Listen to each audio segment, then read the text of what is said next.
산체스 선수 그리고 맨 데이비스 여기에 랑글렉 이 세 선수의 조합이 올 시즌 들어서 거의 처음으로 알고 있거든요. 이 세 선수의 조합이 과연 본머스를 상대로 어떤 식의 수비력을 보여줄지 한번 불안하기도 하고 여러 가지 조금 그렇기도 합니다. 그런 것들을 보면 조금 더 재밌는 경기가 되지 않을까 싶습니다. 사실 뭐 이 경기 오늘 꼭 토트넘 입장에서는 승리를 해야 되는 경기고요. 근데 최근에 이제 좀 안 좋았기 때문에 승리를 함으로써 여러 가지를 또 나아가야 되는 그런 경기이기 때문에 전체적으로 지켜봐야 될 것 같습니다. 그러면 경기장 한 바퀴를 함께 저와 도시면서 미리 준비해둔 비디오 클립을 보면서 오늘 경기 어떤지 여러 가지 상황들 체크 그리고 출근길 등등을 체크하도록 하겠습니다. 호스피탈리티 스타디움 저와 함께 한 바퀴 돌아보도록 하시죠.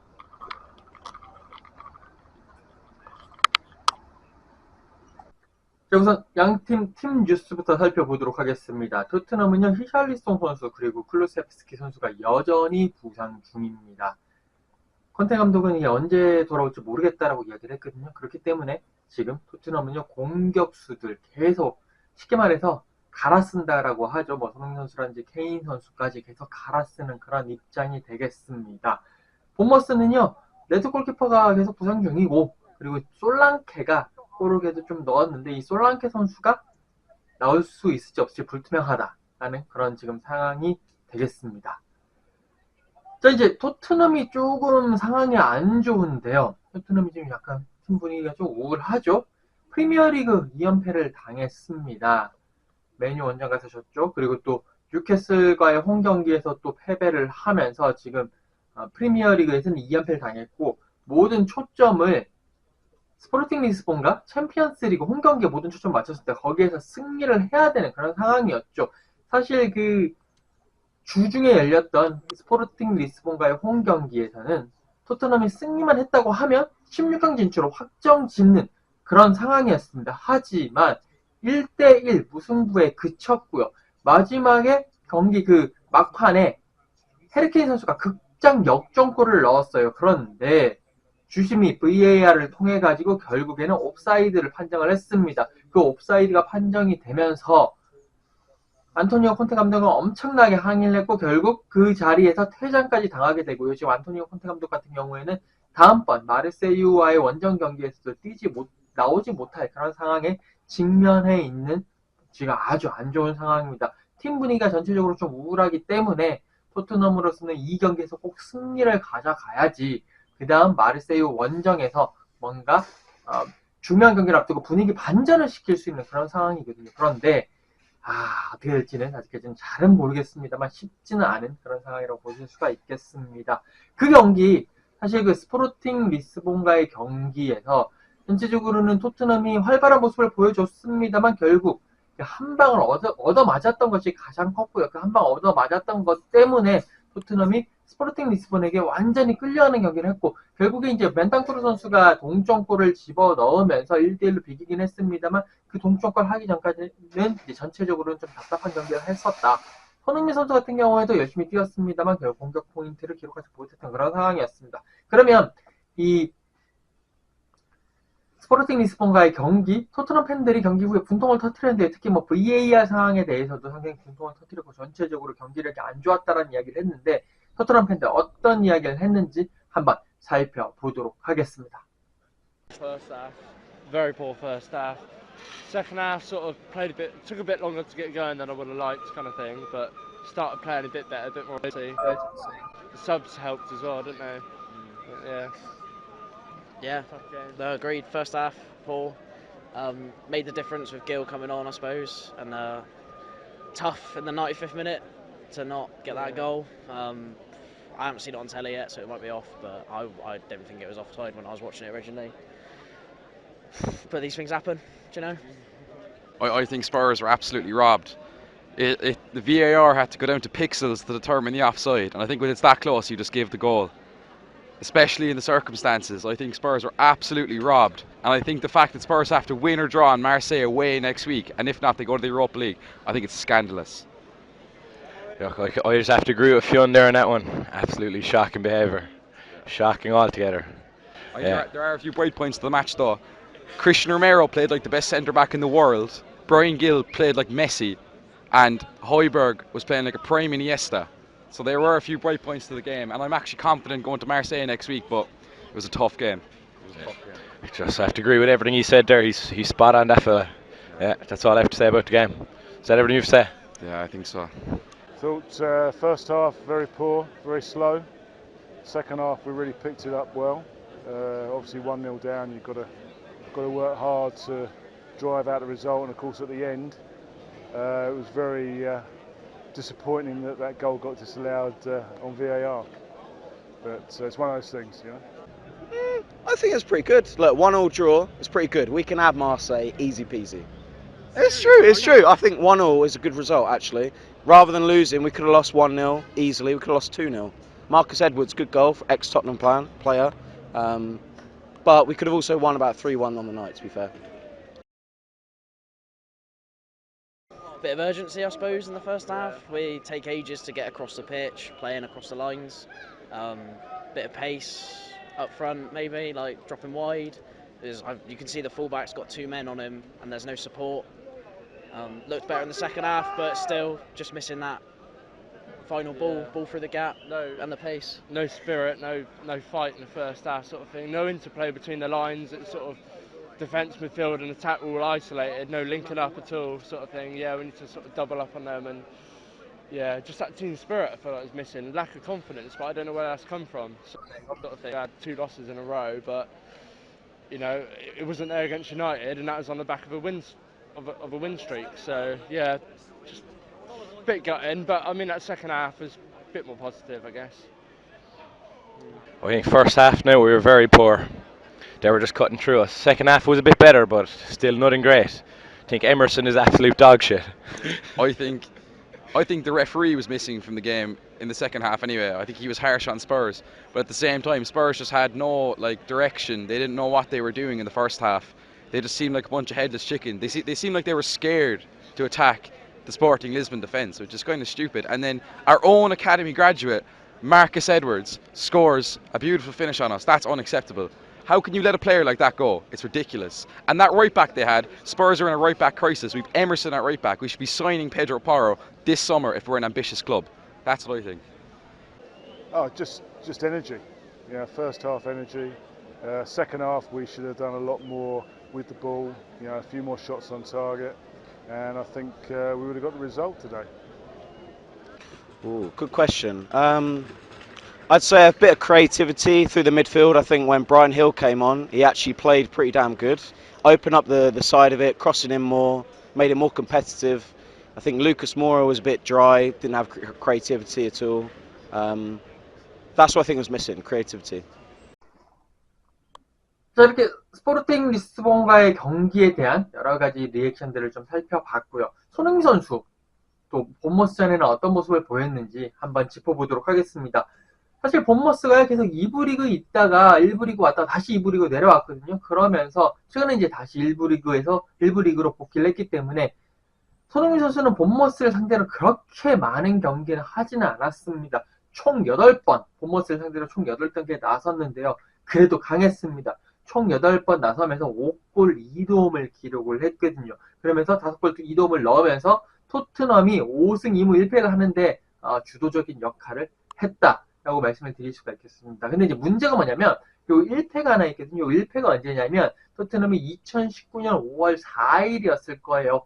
이 본머스 바이탈리티 스타디움에서 토트넘이 경기를 펼쳤는데요. 그때 1패를 당했는데 이때 손흥민 선수가 퇴장을 당했어요. 레르마 선수와 이제 약간 실라인을 벌이다가 레르마 선수는 확 밀쳤거든요. 그러면서 주심은 레드카드를 꺼내 들었고 손흥민 선수는 그러면서 레드카드 받고 퇴장당하고 그때 이제 그게 37라운드였던 걸로 기억을 하는데 37라운드에 퇴장당하면서 38라운드 경기도 못 나오게 됐고요.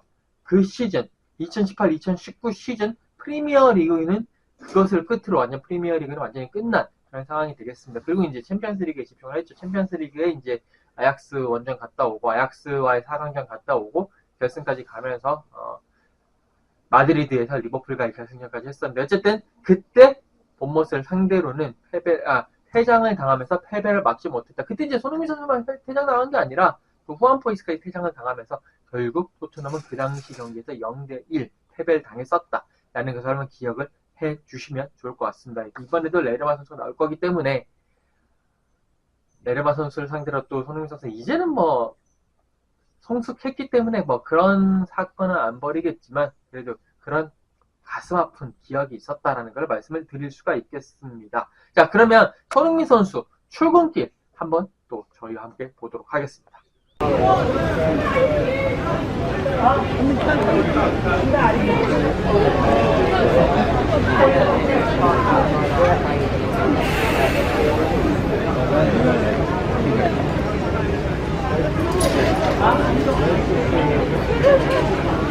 Someone come out of that one. There should be two.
그러면 이제 본머스의 현 상황에 대해서 잠깐 짚어보도록 하겠습니다. 본머스는요, 현재 승점 13점으로 14위에 머물고 있습니다. 14위라고 한다면 총수먹이 팀이니까 나쁘지 않네. 그래도 중하위권인데 괜찮지 않겠느냐라고 하지만 아직까지는 이 리그가 초반이거든요. 이제 뭐 13라운드, 14라운드 이 정도 하고 있는데 강등권과의 차이가 승점 단 4점밖에 안 됩니다. 1승, 1승 1무 그 정도면 다 이렇게 역전이 되기 때문에 아직까지는 이 본머스 입장에서도 강등당하지 않기 위해서 엄청나게 많은 승수를 쌓아야 되는 그런 상황이고요. 그런데 이제 지금 최근에 리그 경기가 최근에 리그에서 별로 좋지는 않습니다. 본머스가요. 최근 리그에서 2연패를 당하고 있어요. 사우스햄튼과 홈 경기를 치렀는데 0대1로 패배를 했습니다. 그리고 웨스트햄 원정을 갔는데요. 웨스트햄 원정에서도 0대2로 패배를 하면서 프리미어리그 지금 2연패를 당하고 있으면 상당히 지금 이렇게 하락세에 들어가고 있다라고 보실 수가 있겠고 최근 5경기에서도요. 본머스는요. 1승 2무 2패를 기록을 하면서 상당히 좋지 않은 그런 모습을 보여주고 있습니다. 이 경기에서 본머스 입장에서 승리를 해야 되는데 승리하기는 그렇게 쉬워 보이지는 않습니다. 왜냐면요. 토트넘이 본머스를 상대로는 상당히 강한 모습을 보여줬거든요. 토트넘의 그 본머스 상대 성적을 한번 보면 총 11번 맞대결을 했습니다. 이게 본머스가 거의 2부, 3부, 4부에 있다 보니까 토트넘은 계속 1부에 있어 왔잖아요. 거의. 그렇기 때문에 토트넘과 만날 일이 많지가 않았습니다. 그렇기 때문에 본머스는요. 토트넘과 총 11번 맞대결을 했는데 이 11번 맞대결 중에서 토트넘이 8승 2무 1패로 절대 우위를 점하고 있습니다. 11경기에서 8승을 거뒀으니까요. 그날 승률은 70%가 넘어간다라고 보실 수가 있겠고 문제는 아까 전에도 말씀드렸지만 2019년 5월 4일 경기 이 경기에서 본머스 원정이었는데요. 토트넘이 0대1로 졌습니다. 본머스에게 졌던 유일한 패배가 되겠고, 이 경기가 계속 말씀을 드리지만 그 당시에 손흥민 선수 그리고 또 후안 포이스 선수가 둘 다 퇴장을 당하면서 토트넘이 9명으로 뛰었고요. 결국 9명, 그러니까 2명이 없죠. 이 2명의 열세를 결국 극복하지 못하고 0대1로 패배를 한 바로 그 경기가 되겠습니다. 그렇기 때문에 토트넘 입장에서는 본머스 원정 경기 조금 애매한데 라는 생각을 할 수밖에 없어요. 사실 이제 본머스 원정 경기에 가서도 3승 2무 1패로서 좋긴 했는데 요 가장 1무 1패가 가장 최근에 본머스 원정에서 했거든요. 그러니까 2020년 7월 9일에 그 당시 이제 코로나 때문에 조금 밀렸었죠. 7월 9일에 토트넘이 본머스 원정을 왔습니다. 이때 양팀은 0대0으로 비겼는데 이때 토트넘이 상당히 안 좋은 경기를 했어요. 그러면서 그 당시 그 경기에서 토트넘이 유효 슈팅을 단 하나도 하지 못하는 그런 아쉬운 모습을 보였습니다. 그렇기 때문에 이번 경기도 지금 토트넘이 상당히 분위기가 그렇게 좋은 상황은 아니거든요. 그리고 본머스 최근에 좀 본머스 원정에서 막아 끼었다? 뭐 그런 모습을 그런 속설까지 이야기를 할 수 있을 것 같으니까 약간 분위기가 안 좋은 상황, 최근 상황이 안 좋기 때문에 이번에도 그렇게 수월한 경기는 하지 못할 것 같다라고 조심스럽게 이렇게 말씀을 드릴 수 있을 것 같습니다. 참고로 손흥민 선수가 이번 경기에서 골을 넣게 되면 프리미어 리그에서 97번째 골을 넣거든요. 이때까지 손흥민 선수가 프리미어 리그에서 96골, 그러니까 토트넘 소속으로 어차피 프리미어 리그에서는 토트넘밖에 없었으니까 토트넘 소속으로 96골을 넣었는데 만약에 한 골 더 넣으면 97골이 되고 이거는요. 토트넘 선수들 중에서 역대 최다골 2위에 올라갈 수 있는 기록입니다. 지금 토트넘 토트넘 선수들 중에서 프리미어 리그, 그러니까 92년도 프리미어 리그 출범한 이후에 프리미어 리그에서 가장 많은 골을 넣은 선수는 물론 이제 해리케인 선수예요. 100몇 골이고 그렇고요. 그 다음에 이제 테디 셰링엄이 프리미어 리그에서 토트넘 소속으로 총 97골을 넣었습니다. 그래서 2위인데 손흥민 선수가 한 골만 더 넣으면 테디 셰링엄과 어깨를 나란히 할 수 있다는 것은 하나의 여담으로 이렇게 말씀드리도록 하겠습니다. 네, 자 이렇게 손흥민 선수 오늘 선발 출전을 할 예정입니다. 오늘 또 5골 2도움을 기록을 하고 리그에서 3골 2도움인데요. 리그 4호골, 시즌 6호골을 기록할 수 있을지 한번 지켜보도록 하겠습니다. 지금까지 현장의 이건 바이탈리티 스타디움 앞에서 이건이었습니다.